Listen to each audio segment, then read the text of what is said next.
Before we get into the video, could everyone please subscribe to my Endless Diary Tales channel? Thank you so much. When the company's senior management officially announced my promotion today, the entire floor of the office nearly erupted. Congratulations flooded in one after another on WeChat work. Congratulations on Piper's new position. Treat everyone to drinks. Sister Piper has finally made it to the top. The group chat notifications kept popping up. I was just about to check the group chat when a phone call pulled me away. The administration department called to inform me that I needed to attend a company emergency press conference at 3 p.m. that afternoon, where the chairman would personally announce my appointment as deputy director of the strategic planning department. My mind hadn't fully processed the news yet when my colleagues pulled me up from my seat and dragged me to the break room. Sister Piper, let's celebrate in advance. Drinks are on me. You've been due for a vice president position for years. I've been feeling bad for you for ages. I waved with a smile. Don't be ridiculous. We each have our own role to play. Whatever the company decides, I'll follow through. Although I said that, I was indeed a bit excited inside. In my 12th year in the industry, I had worked my way up from frontline planner to project supervisor, then to department director, becoming the woman who knew the company's strategy best. Although this promotion came slowly, it was steady. I glanced down at my phone and saw a screenshot of the notice that read, Piper Lynn, promoted to vice president in charge of strategic planning and human resources coordination. When I saw those words, my fingertips trembled slightly. I had been waiting for this day for too long. To avoid making mistakes at the afternoon press conference, I went ahead to the administrative building's document room to prepare my speech and materials. I was already very familiar with the company's OA system. This promotion meant I would start taking over some HR permissions. So, I intended to download the latest organizational chart and job distribution table to showcase the company's team expansion plan on stage.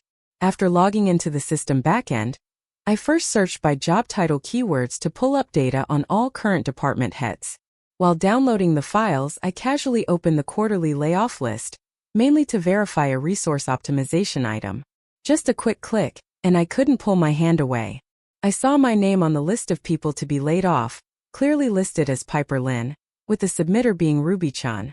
My mind exploded, and the smile on my face froze instantly.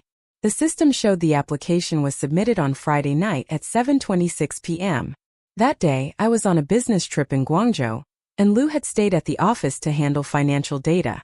He said he would work late on Friday, and Ruby-chan would stay to help him with the reports. Ruby-chan was Leo's childhood sweetheart, now his assistant, and hardly anyone in the company didn't know how much he looked after her.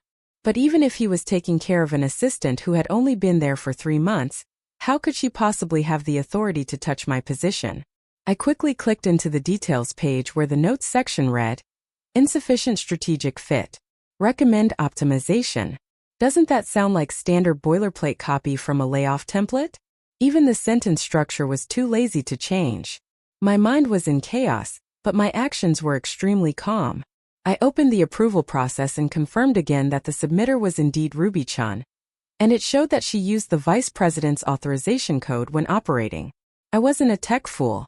That was Leo's exclusive management permission. He gave his own permission to a recent graduate assistant, and then she used that permission to lay me off. My palms were cold as ice, but my heartbeat was deafening in my ears. I didn't dare click further. I quickly closed the back-end page, but the words I had just seen burned into my mind over and over again. Recommend optimization, submitter Ruby-chan, vice president, authorization code. I suppressed my anxiety and called Leo's mobile phone. He answered quickly, Hello, Piper. I was just about to message you. The press conference is set. The chairman will be there in person at 3 p.m. this afternoon. Remember to get there early. I forced my trembling voice to ask, Are you available now? I'm in the research room. I need to ask you something. Sure, I'll be there in 5 minutes. I could wait 5 minutes, but my patience and trust might not last that long.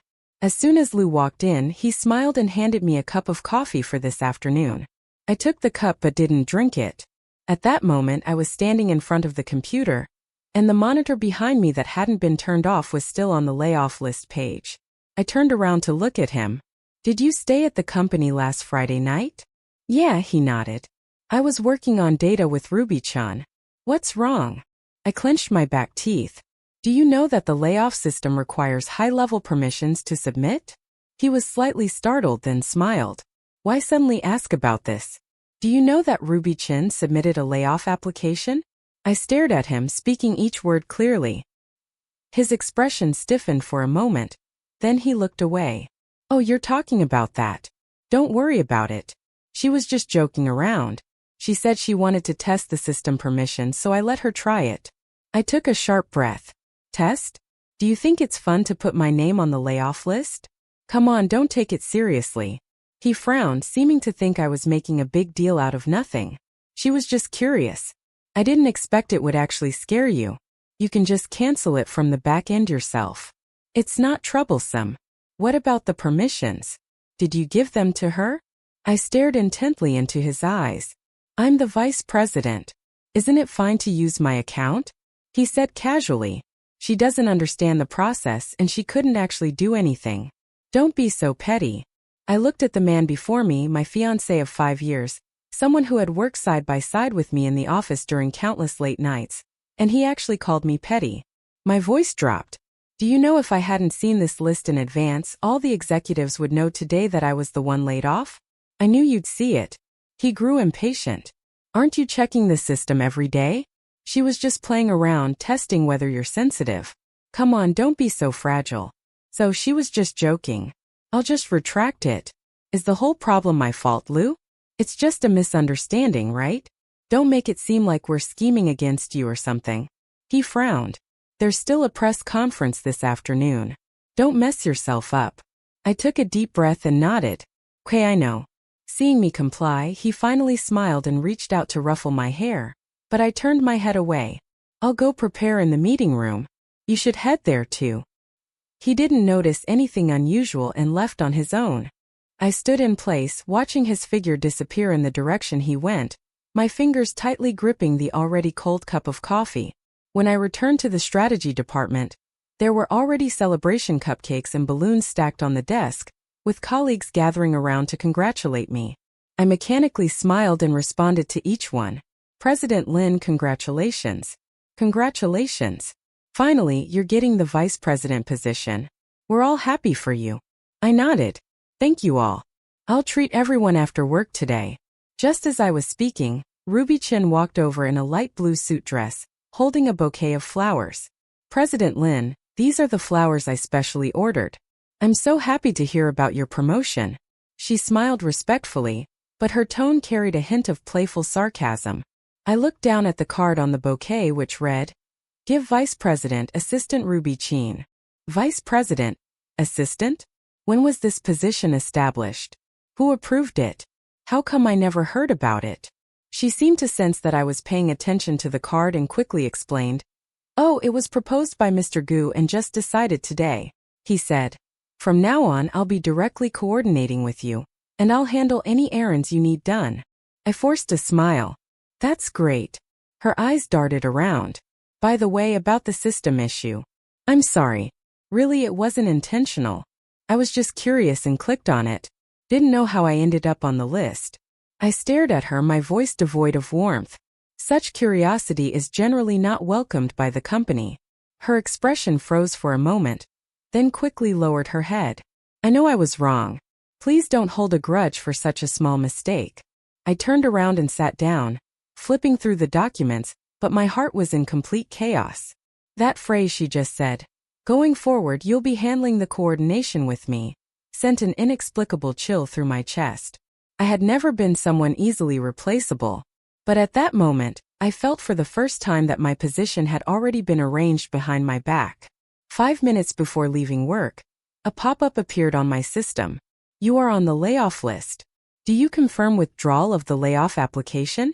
It will be automatically submitted to HR at 17:59. I stared at the red text on the screen, my hand hovering over the mouse without clicking withdraw. I knew that if I clicked, everything would be as if it had never happened. They would continue to be a happy couple.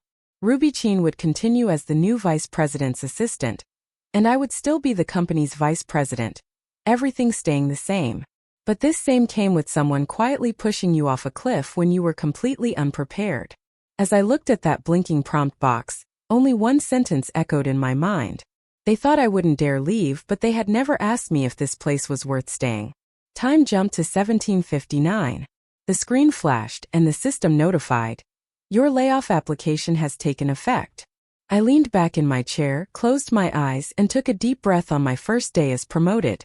I decided to turn around and leave. At 7 p.m. that evening, as I just walked through the door, Lou had already changed into loungewear and was curled up on the sofa watching shows. "Back already?" He raised his phone toward me. "I ordered your favorite rice noodle soup and also ordered grilled skewers. We should celebrate tonight." I didn't respond immediately, put down my bag, and went to the bathroom to wash my face. The person in the mirror hadn't removed her makeup yet but looked exceptionally tired. The aroma of food drifted from the living room, and I walked back to the sofa. Lou had already arranged the meal boxes and handed me a pair of chopsticks. "Vice President Lin, please sit. Have a seat." I took the chopsticks and forced a smile. "The Vice President hasn't even settled in yet. And you're already planning a victory banquet. You're something else." He smiled as he picked up a bite of bean curd skin. "It's just that you're too prone to anxiety. Isn't everything going smoothly today? Look at how happy everyone is." "Yeah," I said, looking down as I tore open my drink wrapper. "Everyone's happy," he noticed. My tone was off and he glanced at me sideways. "What's wrong?" I stared at him for a few seconds and asked lightly, "Did you mess with the system on Friday night last week when you were working overtime in the office?" Lou paused for a moment.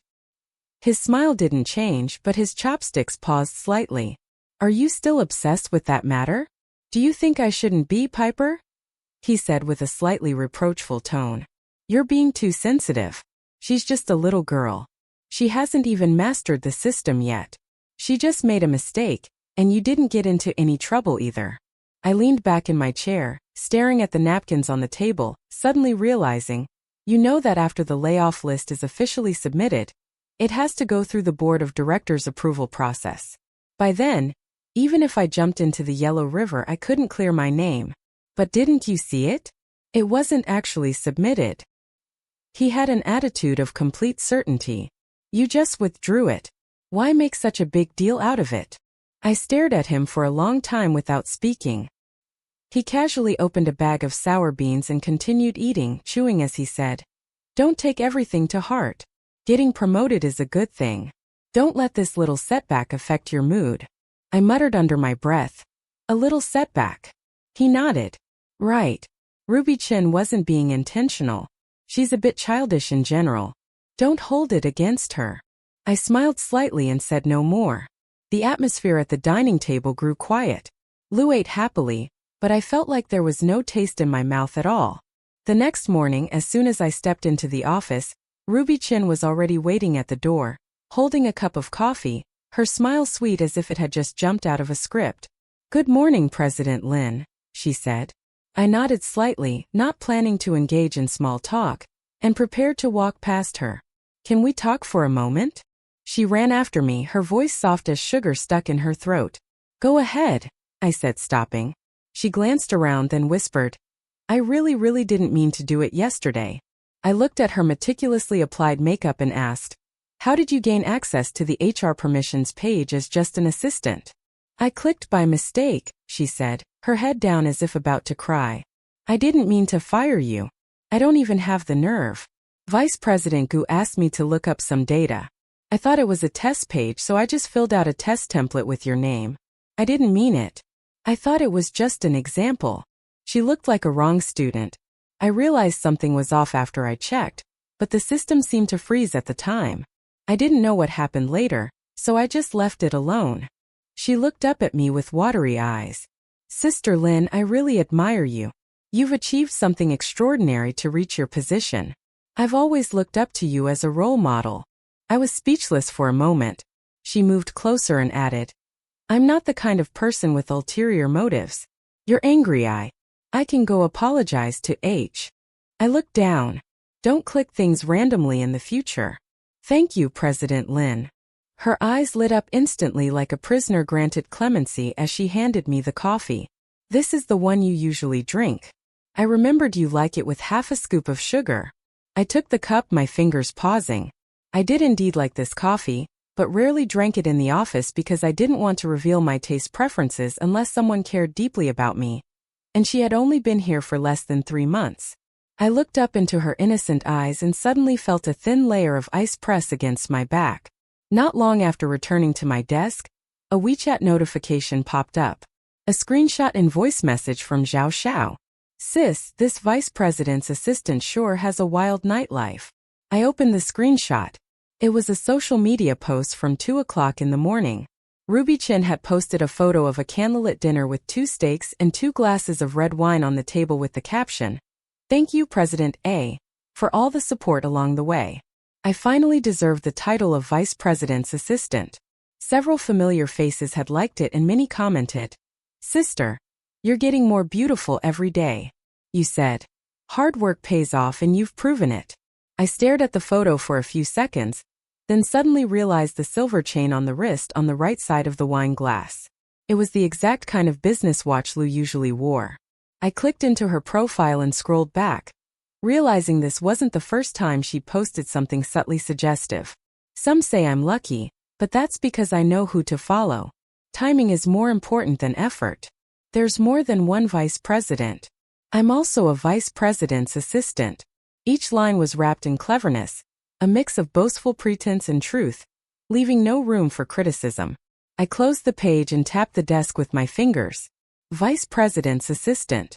Now I realize she never saw herself as just a young girl. The company's weekly meeting starts at 2 p.m. sharp.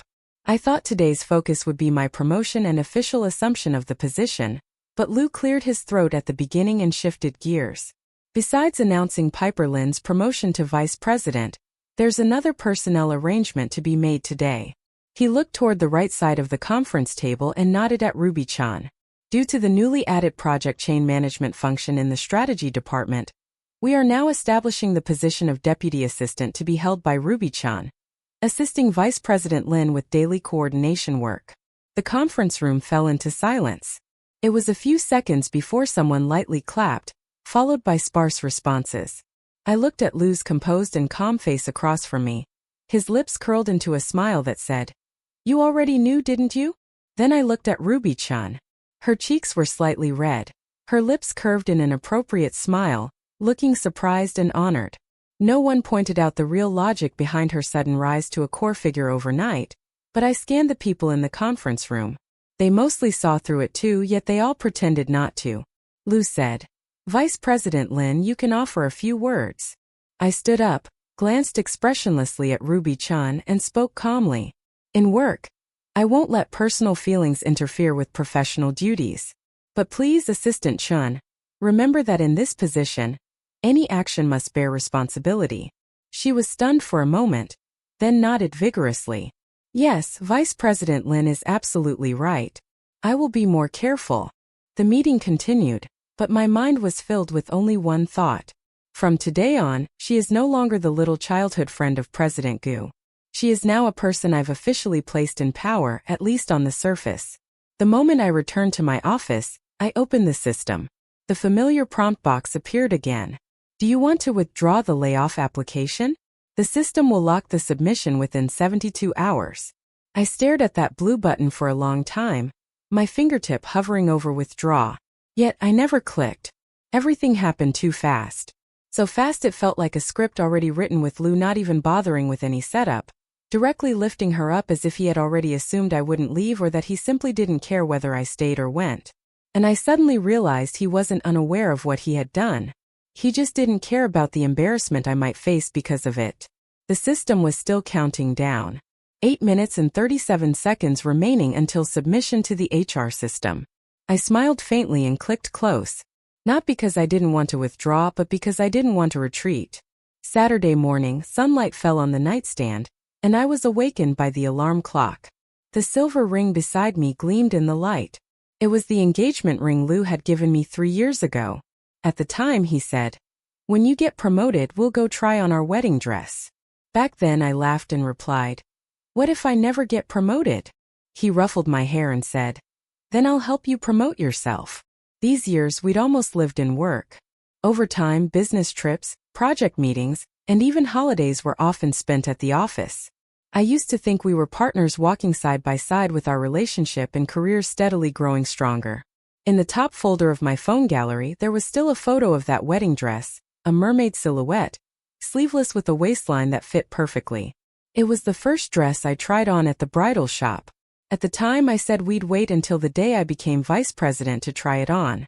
Lou had said, "When that day comes, you'll wear this, and I promise I won't be able to take my eyes off you." He smiled at me then, his eyes full of genuine pride. I saved that photo in a special album and titled it Later, but I never expected later to come so quickly or to end so fast. At 2 p.m. while sorting through department files, my phone lit up. It was Joe Shurao sending a WeChat video.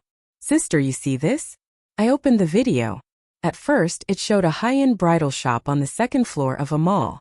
The camera was a bit shaky, probably taken secretly by him. In the frame, a woman stood with her back to the camera on a fitting table, wearing a pure white mermaid wedding dress.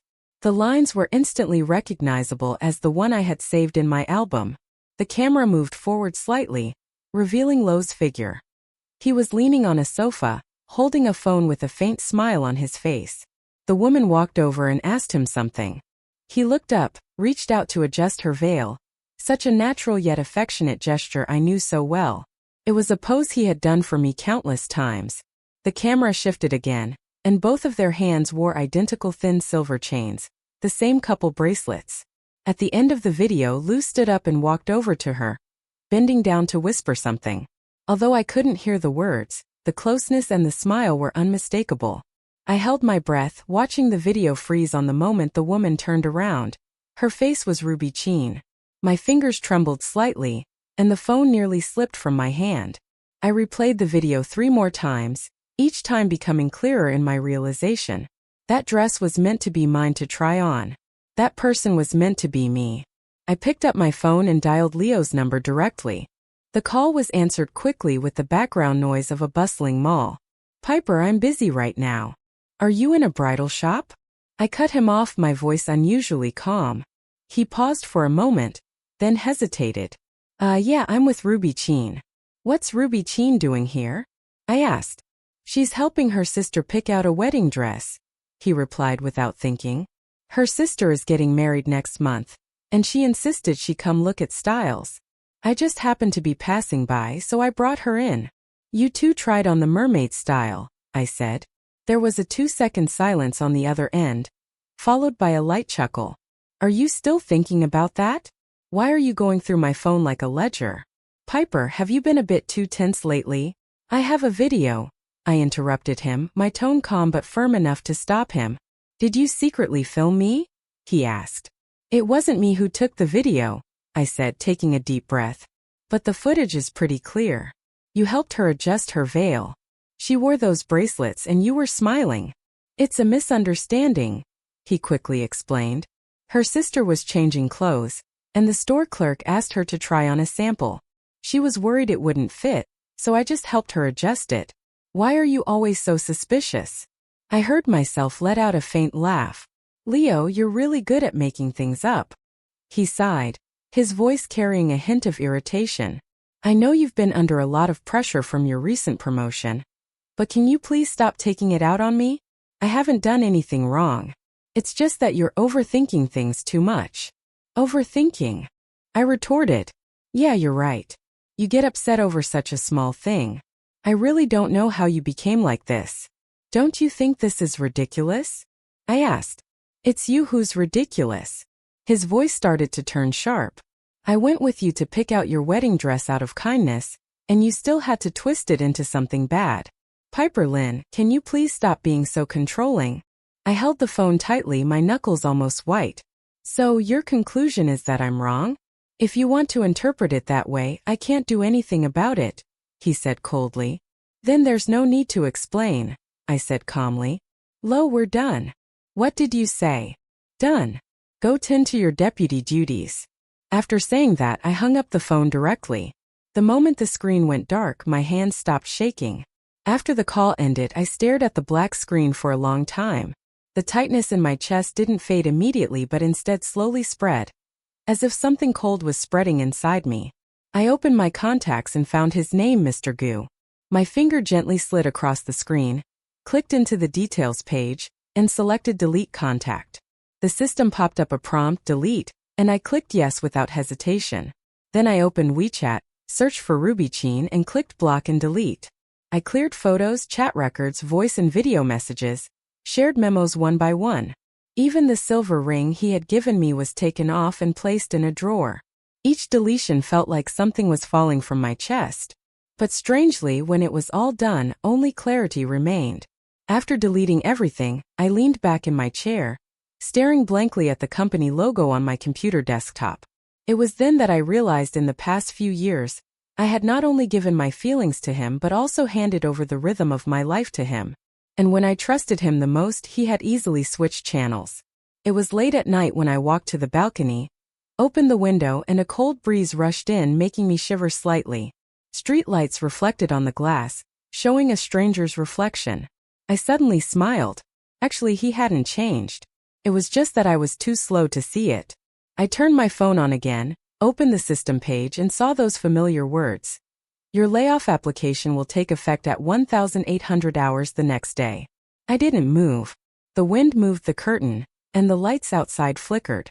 I stared at the screen silently, as if waiting for the countdown to reach 0. At that moment, I felt a strange lightness for the first time. Not relief, not anger, but liberation. At 9 a.m., I appeared at the HR office on time. Xiaolu looked at me in shock. President Lin, what's going on? I handed him the resignation letter I had prepared in advance. Submitting officially, please proceed according to the process. He clearly hadn't heard anything. He hurriedly opened the system, confirmed the information was correct, and said quietly, the system was locked yesterday. Didn't you withdraw it? I shook my head. No.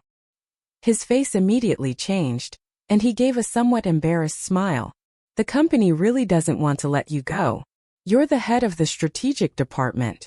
How could the new vice president suddenly? I didn't explain, only saying, let's just follow the process. He wanted to say something, but ultimately didn't ask further, only silently opening the system to process my paperwork, printing the resignation form, canceling my ID badge, and signing documents. The whole process took less than 20 minutes. After signing the final page, he let out a soft sigh. President Lin, I truly wish you all the best in the future. Thank you. I stood up to leave, and just as I reached the door, I ran into Old Wu, the finance manager who had just arrived at the office. Seeing the resignation form in my hand, he froze for a second, opened his mouth but said nothing. I nodded and smiled at him naturally, just like every other greeting, except no one was joking around anymore with, "Good morning, Vice President." As I walked through the corridor, several colleagues looked up at me with complex expressions. Someone whispered, "She really left." No one followed me or tried to stop me. I knew they had all heard something already, but they were all waiting to see if I would press the withdraw button. Now they know I won't. I walked into the strategic department to pack up my few belongings. A folder, a potted money tree, a notebook, and a group photo. I packed slowly, as if bidding farewell to the past with each item. Before leaving, I glanced at the project manual on my desk that had been there for 4 years. On the back cover was a line I had written myself. It's okay if others don't understand me. I just need to understand myself. I turned off the computer, picked up the cardboard box, and walked out of the office.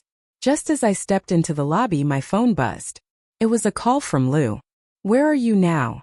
I didn't answer and kept walking forward. Before I even left the company's main hall, he appeared at the elevator entrance, moving very quickly. Piper Lin, you're crazy. He grabbed my arm, his voice low but trembling.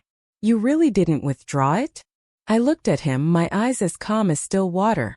Didn't you say it was a joke? I just took you up on your joke. He glared at me as if waking from a dream. Do you know there's an internal announcement today? Leaving at this moment is pushing me into a fire pit. Oh. I nodded. But the system shows the layoff applicant is Ruby-chan using your permissions. If there's a fire pit, it's the one you two dug. She didn't know anything. I just had her fill out a test form, and you insisted on arguing with a child. I raised my eyebrows slightly. She's not a child anymore. She's the vice president's assistant. He was choked into silence, his face darkening instantly. Did you plan this all along? No, I just decided not to stay. Piper Lynn. He nearly bit his teeth. You took the core project, the entire team. This is betrayal. A faint smile played on my lips. Stepping on me doesn't count as betrayal, but not pulling back does. His breathing was rapid, as if he were desperately suppressing his emotions. You can still go back now. I can cover this up. And the company will understand that you lost control of your emotions. Unfortunately, I looked at him. I don't want to explain now. He stared at me, speaking each word carefully. Don't think you can win just by leaving. I laughed. I'm not leaving to win. I'm leaving to get away. I shook off his hand and walked out. The sun was just right. I passed through the lobby, and outside the glass doors was a bustling street. No one called after me. No one blocked me at the entrance. I truly left. At 3 p.m., chaos erupted in the company conference room. A system notification popped up. Project lead ID X0373 has been deactivated. Replacement to be assigned. That was my ID. Then came data review access revoked, copy retention path missing, and 5 more alerts, plunging the entire strategy department into paralysis. Several senior team leads also submitted resignation procedures, with the system showing under approval. In the conference room, the project department head turned pale. What did Director Lynn take? Someone whispered. She didn't take any files. She took the people. 3 project teams submitted transfer and resignation applications this morning. The key position handover documents are encrypted. Only the original responsible person can unlock them, which are those veteran members who left with her. Lou sat at the head of the table, his face as dark as night.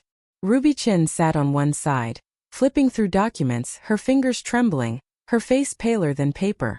Director Gera Xiaolu entered, holding a stack of printed papers.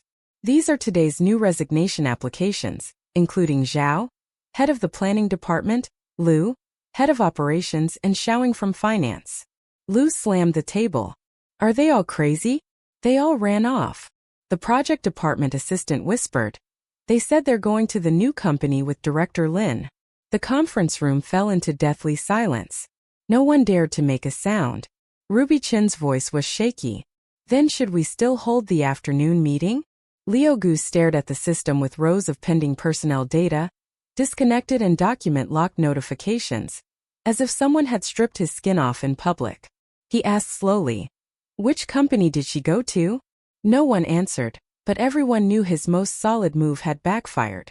I stood outside the company building, sunlight falling from behind, casting my shadow onto the steps, long and distinct. My phone rang. It was him. Picked up. All set? He asked. Just walked out, I replied. He chuckled softly on the other end. The news is already out.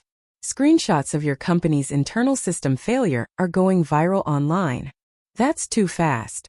You took those people. Each one of them is an industry elite. It's only natural they speak up. I didn't respond, my fingertips gently rubbing the edge of the cardboard box. His voice turned serious. We've cleared the space in our office. The entire planning department will report to you. I've kept the original folders for the projects you want. Tomorrow you can move in.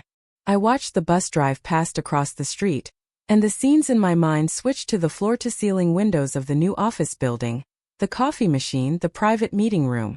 All of it no longer belonged to Liu. I said softly, Shou Xiao, thank you. There was a pause on his end, and his tone became chiding. All right. No need for sentimentality. We're partners, not foster parents. I laughed, looked up at the sky, and the wind stirred the strands of hair by my ears. It was a bit cool but not piercing. I turned around and left without looking back. The building behind me was like an old stage. The scenery was faded. The actors had left the stage. The lights went out and the play was over. I had finally walked out. 3 days later, I walked through the entrance of the new company's office building. The company named Muse Planning was a startup team co-founded by Zhao Xiao 3 years ago with 2 old friends. Though not very large in scale, it had an excellent reputation in the industry due to several successful digital transformation projects. Now he offered me the position of operations director, along with equity incentives with favorable conditions. More importantly, I brought over the most capable team in the entire strategic chain. The team that had built its reputation at my former company was now reuniting in a new battlefield with surprisingly unified emotions. "You'd better come back or we'd be falling apart." Department head Luchin patted my shoulder. "Piper, we're really going to win this time." I stood by the floor-to-ceiling window of the office, looking across at the familiar office building. That was where I had worked for 10 years, and now it had become my rival's territory. "The meeting room is ready. President Show is waiting for you." The assistant came in to remind me. I pulled my gaze away and turned toward the conference room. The first project was a direct confrontation with my former employer. The client was Chong'an Group, a top 3 industry client. The bidding project was internal digital transformation for the enterprise, with a project value reaching 7 figures.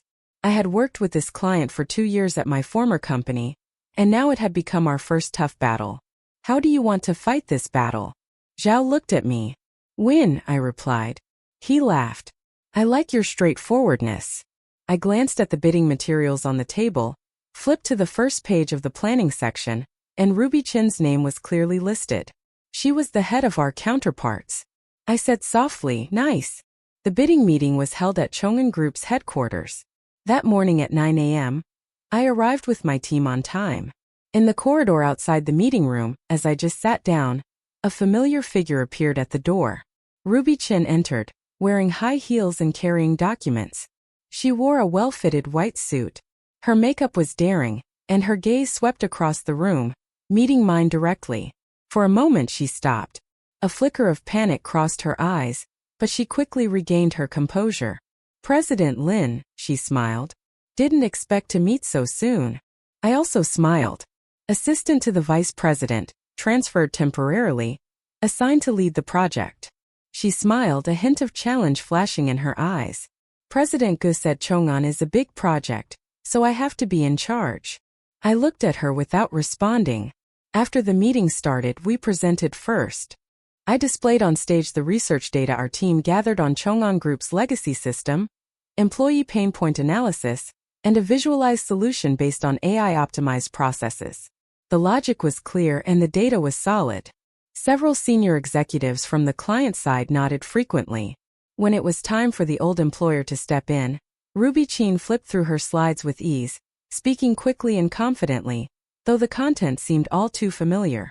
I quietly watched her 6th slide. The data comparison chart was clearly the analytical framework I had previously written for this project at my former company. Even with a different template, the chart logic was unmistakably mine. So, she had even mastered the art of stealing so skillfully. I opened the folder beside me and handed Zhou Sha a note that read, "Backup plan activated." He immediately understood and gave a gesture to his assistant.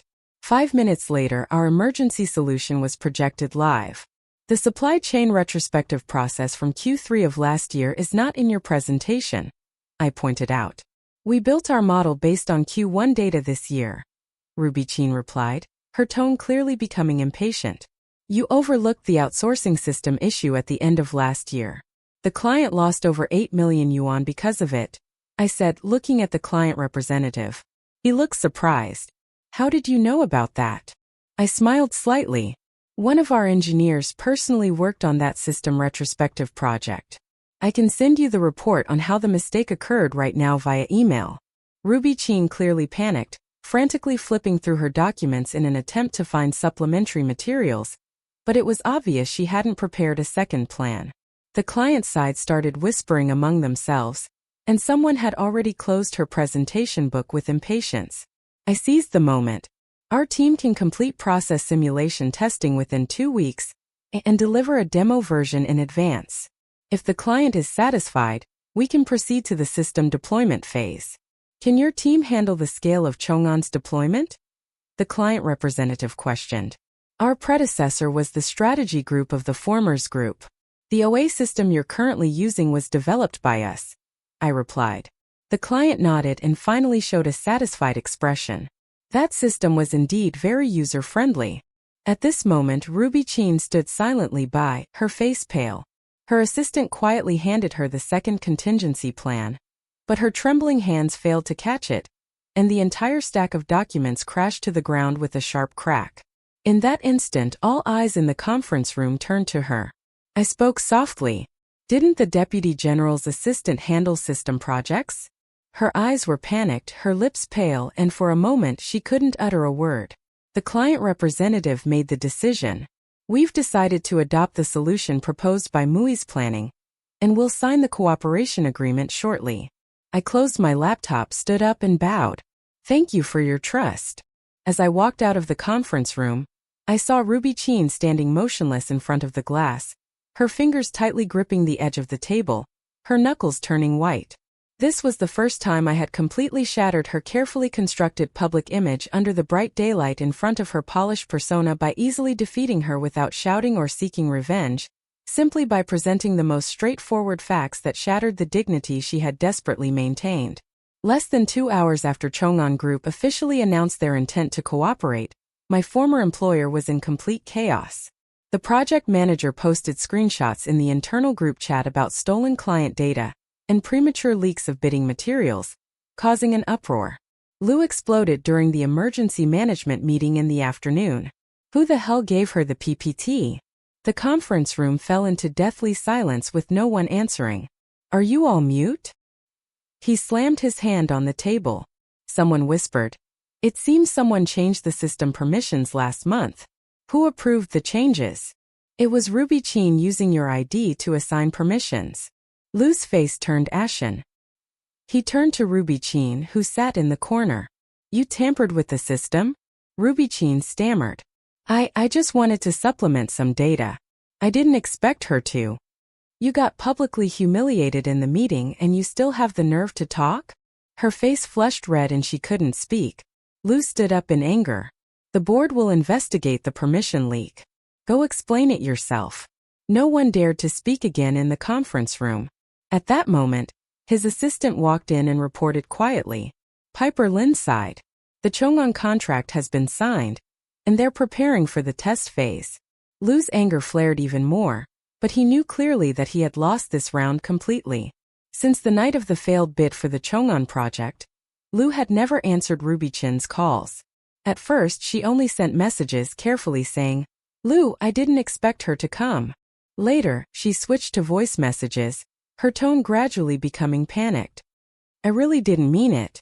Believe me, just this once. Then came a series of video requests and phone bombardments, all of which went unanswered. She once tried to block his office door, but that day he didn't even lift his head, just telling his assistant, please have anyone unrelated leave. She felt as if she had been slapped in public, her face flushed red, yet she still forced a weak smile. I just wanted to explain. The assistant gave him no chance, coldly uttering 4 words. Internal closed-door review. Back at her own small workstation, she flipped through the pages of the PPT from the failed bid, her nails digging into her palms. It was clearly a template she had copied from Leo's computer. The logical structure, word choices, even the reference cases were identical. She had merely borrowed the framework I had left behind and changed the cover page. She never expected that I would use another, more updated and comprehensive proposal to completely overwhelm her with no chance to fight back. She never expected that Lu would treat her like trash, isolating her from the office. She was unwilling to accept this. Over the years, she had endured humiliation and hardship, climbing from an unremarkable campus recruit to his side, becoming the person he trusted most, even daring not to take leave when his father was hospitalized. She had believed she would eventually become the woman sitting beside him, attending board meetings shoulder to shoulder with him. But now everything was gone. The incident blew up completely on the morning of the 4th day. The company's legal department discovered during a routine review that there had been 17 instances of special permission usage in the past 3 months within the company system, including personnel adjustments, performance evaluations, and draft layoffs, all operated under the account executive deputy permissions with Ruby Chin as the operator. The key point was that this deputy permission originated from Leo's main account and had no backup. Isn't she just an intern assistant? The legal director's voice echoed in the meeting room. Yes, the head of HR responded quietly. What right does she have to submit executive-level personnel change requests? Apparently, it was authorized verbally by President Gu. Then please tell me, where are the company system regulations? Where is the permission isolation? Where is the risk control? No one dared to speak. Among the personnel change records, Piper Lin's layoff recommendation was clearly listed with the timestamp showing Friday afternoon last week, the same day Lu had been working overtime. Moreover, we found that she used the permissions without binding any approval process. The legal director continued flipping through documents. This means that an intern assistant could bypass multiple layers of review and directly submit executive-level changes. At one end of the conference table, executives looked at each other in silence. Did Lu know about this at the time? System records show that his account was not logged out during her operations, meaning he was present. Yes. The senior executives murmured among themselves as the documents were turned page by page, like the files of a trial. That afternoon, the board of directors convened urgently in the multipurpose hall on the second floor of the headquarters. The curtains were drawn tight. The atmosphere was so oppressive it was suffocating. Lu sat at the head of the table with the seat originally belonging to me left empty. A light gray high-back chair that had been thoroughly cleaned but still served as an invisible mockery. President Gu, may I ask if you were aware that Ruby Chin used your authorized account to repeatedly exceed her authority in submitting executive personnel operations? The chairman of the board came straight to the point. I authorized her to handle some temporary work. Lu frowned. She said she was debugging the system, and I didn't interfere much. She submitted a layoff list. The deputy director tapped the table. The list included your fiancée, Piper Lin. Do you think that's debugging? He fell silent. Did you set up approvers for these operations? She used the permissions I granted her. I didn't back up the authorization. So, you're saying the entire system changes were based on a single intern assistant having free access? The scene erupted in shock. Lu, you are the project vice president and a member of the company's security committee. You should know best what constitutes unauthorized access. Leo's lips were pressed together, his forehead veins throbbing. Since he took office, the company's technical risks have surged dramatically. Projects have continuously declined, and customer attrition has increased. Yet you allowed an assistant without formal rank to frequently access the system core. Now what explanation do you have? He opened his mouth but found himself unable to offer any reason that could hold water. The company decides that starting today, all your positions are suspended, and we will act upon the results of the internal investigation. As soon as the words were spoken, the conference hall fell silent. Lu leaned back in his chair, staring blankly at the ceiling. The man who had once confidently declared he was just joking now had lost all his chips. That afternoon, a photo surfaced in the company WeChat group. The photo was taken at the meeting room entrance. Ruby Chin, with her hair disheveled and eyes red, was nearly collapsing with emotion as she shouted inside. Impossible. I didn't do anything wrong. Why are you investigating me? I was just taking care of him. I was doing it for his own good. 2 security guards tried to escort her out of the floor. She shook off one of their hands. Her heel broke and she nearly fell. Someone recognized those shoes as a limited edition she had been showing off last week. Her voice continued shouting. He's my boyfriend. We're going to be together someday. He promised me enough. A voice from inside the room came from the HR director. Ruby Chin, you are temporarily removed from the investigation. She was still struggling when one of the older security guards grabbed her arm. You can't treat me like this. I'm his person. Her voice echoed through the entire corridor, distorted and torn like the last shred of dignity being ripped away. At 5 p.m., I received the photo forwarded by Zhao Xiao. In the image, Ruby Chin sat by the flower bed in front of the company, face down in her arms, shoulders shaking. I stared at the photo for a few seconds, feeling no pity or satisfaction, only a profound sense of calm rising from within. It's over. The girl who had always cooed Piper's sister, in front of me, finally revealed her true self. I put the photo into my file folder and closed my computer. A calendar reminder popped up on my desktop. Tomorrow morning at 10 a.m., we will officially sign with Chong'an Group. I stood up and walked to the window. The sunset poured in, turning the glass into a golden red. Ms. Piper Lynn from Wesi Planning will deliver a keynote speech on the boundaries of trust, risks, and reconstruction in the era of data. As the host finished speaking, I walked from the side of the stage toward the podium. The venue was packed with no empty seats. The front row was filled with executives from leading companies, investors, and media representatives with flashes continuously going off. This was the most anticipated digital industry summit of the year. Standing on this stage was not only industry recognition but also a silent declaration of my status. I stood still and looked down at the audience. I wasn't nervous. Behind the podium was a massive LED screen playing my introduction video. Formerly employed at a leading company in the industry, I have overseen multiple digital projects. Currently serving as Director of Planning and Operations at Musi, I lead my team to achieve major breakthroughs in several top-tier projects. I took a gentle breath, scanned the audience, and began my speech. Hello everyone, I'm Piper Lynn. Today what I want to talk about is not just technology nor just data. I want to talk about the cost of trust. The PPT switched to display a blank table with only 2 words: permission and responsibility. The audience fell silent. I knew many were waiting to hear a story, and I wouldn't let them down. My peripheral vision caught sight of the third row, slightly to the left. Lou was sitting there looking exhausted, dressed formally but much more haggard than before. Next to him sat Ruby Chin, wearing a dark blue suit, her hair curled, her makeup intact. Yet her tiredness was evident in her expression. I wasn't surprised by their presence. Such industry conferences are open to the public. And besides, the podium I now stood on was a place they once thought I could never reach. As the spotlight swept across his face, he instinctively turned his head away.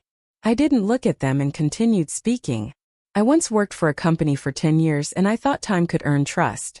I turned and clicked to the next slide, which displayed a data permission operation diagram with a logical flowchart.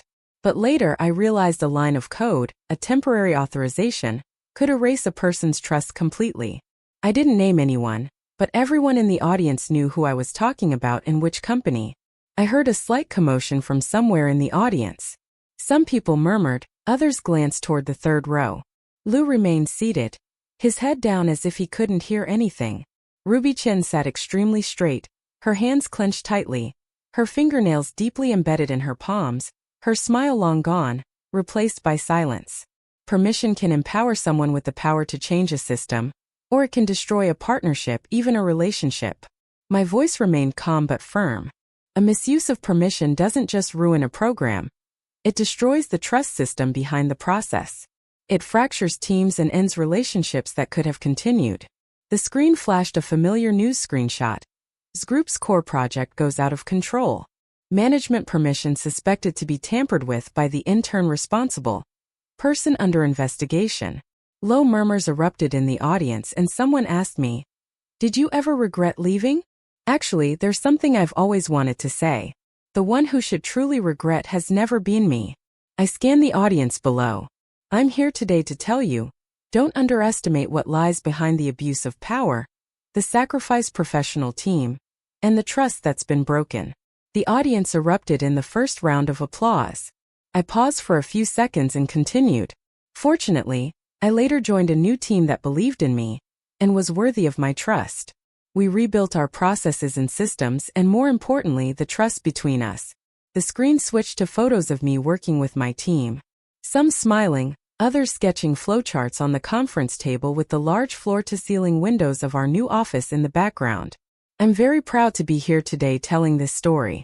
I concluded because I believe that no matter where you leave from, it's not an ending. It's the beginning of a new choice. The entire audience burst into thunderous applause lasting for over 10 seconds. I saw Ruby Chin lower her head and wipe her face with the back of her hand. She was crying, really crying, her emotions finally breaking through the mask, but I showed no emotion at all. I turned and walked off the stage with composure. That very night, right after I finished my speech, several major industry influencers simultaneously posted a message. Breaking news. X Group's emergency board meeting resolution passed with 12 votes in favor and 1 vote abstained, dismissing Leo's vice president position effective immediately. The top comment read, "We finally waited for this day.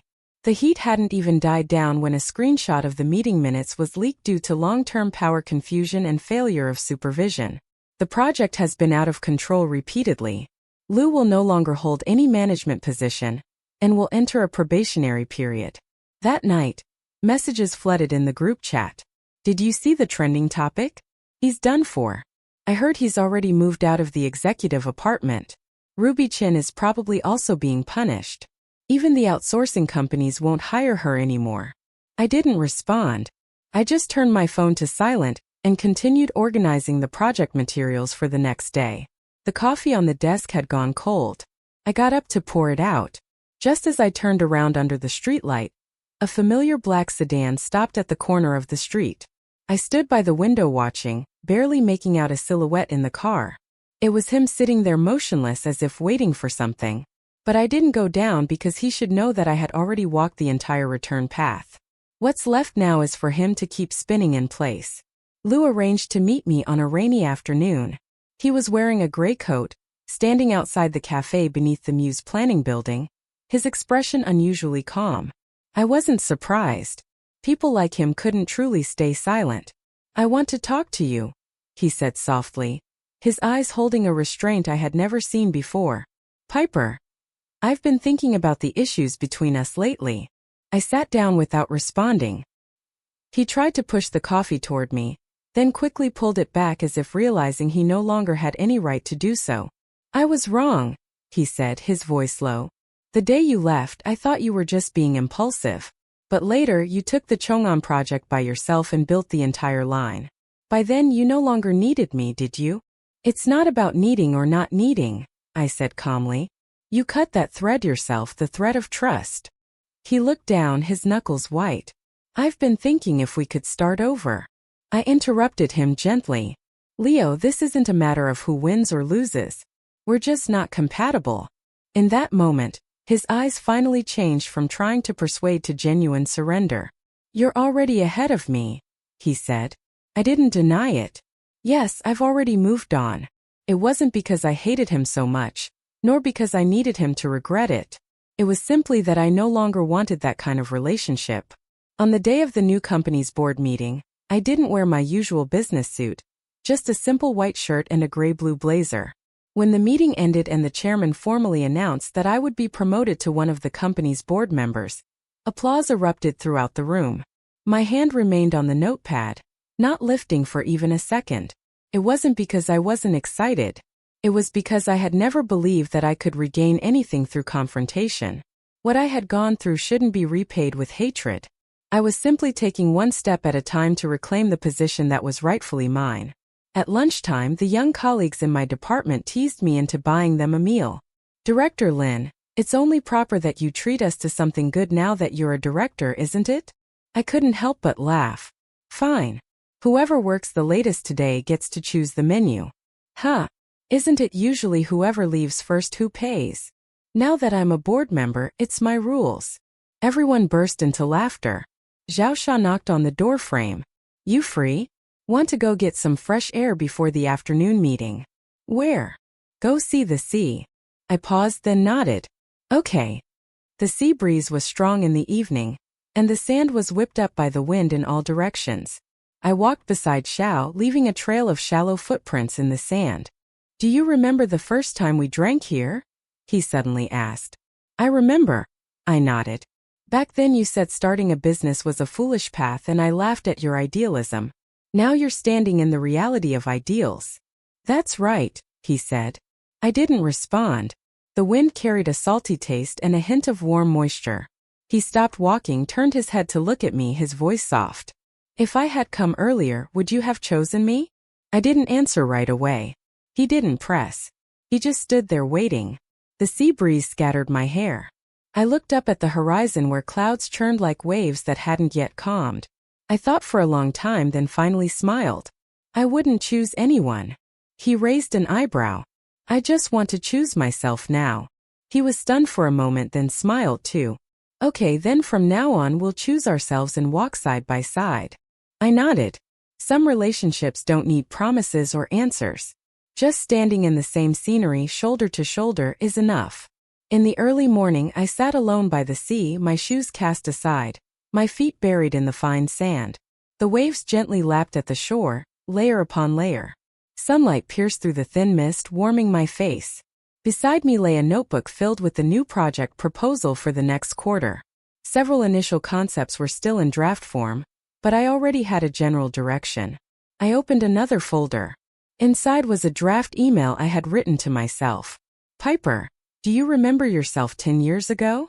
She came alone from a small town to the city, wearing a pair of high heels with almost broken soles, watching others in their sharp suits on the subway. She thought that as long as she worked hard, someone would notice. Now you know you don't need to be seen by anyone. You are inherently worthy of respect. I closed the notebook.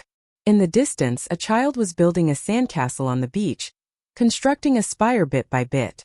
His parents sat not far away, watching him with smiles. I quietly watched the child's movements and suddenly thought of myself as a child. I had walked many wrong paths and met the wrong people.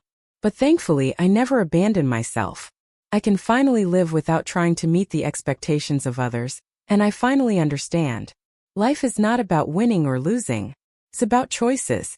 I choose myself in this moment. I choose the peace of this moment. The tide rose, washing over my feet. I stood up and gently brushed the sand off my body. The sun had risen higher, making the entire sea sparkle. I walked back step by step, each step firm and steady.